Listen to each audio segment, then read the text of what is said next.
হযরত মাওলানা মুফতি আব্দুল্লাহ আল নোমান হুজুরের কাছে আমরা বায়াত রাসূল গ্রহণ করছি। কি করছি? বায়াত রাসূল গ্রহণ করছি।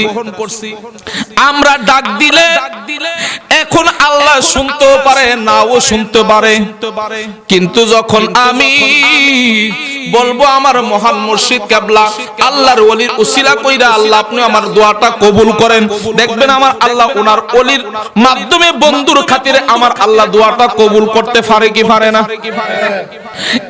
এবার আসুন আমরা একটা ঘটনা শুনলে আমরা বুঝতে পারবো যে কেন নিজে নিজে ডাকলে, একা একা আল্লাহরে ডাকলে, ডাইরেক্ট আল্লাহরে ডাকলে আল্লাহ আমাদেরকে সাড়া দিবে না। আল্লাহ বলে আমারে ডাকার কিছু সিস্টেম আছে, কিছু নিয়ম আছে, কিছু তালিম আছে, কিছু জিকিরের নিয়ম আছে, কিছু দুরূদ শরীফ পড়ার আদব আছে, জিকির করার কিছু আদব আছে, কারণ মানুষের ডাকারও তো একটা আদব আছে। আপনি যে আমারে ডাক দিবেন হুজুর, আপনি কি রাস্তাতে যাওয়ার সময় ডাক দিতে পারবেন এই আব্দুল্লাহ যে ফাতিহা নয় কইতে পারবেন? আপনি আমার ডাক দেওয়ার সময় একটা আদব নিয়ে ডাক দিবেন। কিভাবে? হুজুর এদিকে আসেন, হ্যাঁ হুজুর এদিকে আসেন, কথা শুনে যান। এটা ভদ্রতা নম্রতার মাধ্যমে কিন্তু একজন আরেকজনকে ডাক দিতে হয়। তো আল্লাহকে আমরা কিন্তু ডাইরেক্ট যখন ডাক দেব তখন আমাদের ডাকটার মধ্যে ইখলাস থাকবে না, আল্লাহর ভয় থাকবে না, আল্লাহর প্রেম থাকবে না। কেন? কারণ আমরা এমন ভাবে আল্লাহকে ডাকতেছি আমরা ডাকার সিস্টেমই জানি না। ঠিক না বেঠিক?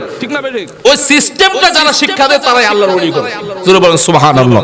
এই কারণে আমাদের মহান মুর্শিদ কিবলা মুফতি আব্দুল্লাহ নোমান পীর সাহেব কিবলা তিনি যে একটা তালিম দেয়, আমরা জিকিরে খাস মাহফিলে গেছি, জিকিরে খাস মাহফিলে যাই, সব সময় যাই এবং ওনার তালিমে আমরা বসি, জিকির আজকার করি। এগুলো করলে কলব পরিষ্কার হয় কি হয় না? জোরে বলেন হয় কি হয় না? এই কলব পরিষ্কার করার মেডিসিন একমাত্র আল্লাহর জিকির আর জিকিরের তালিম হয় আমাদের খারেরা ফাতিয়া দরবার শরীফে। খুব আদবের সাথে ইখলাসের সাথে কথা বলেন, ঠিক না বেটি? এই জিকিরগুলো দরকার আছে না নাই? আর জোরে বলেন আছে না নাই? এই জিকিরগুলো করলে কলব পরিষ্কার হয়, জিন্দা হয়, মুর্দা কলব জিন্দা হয়।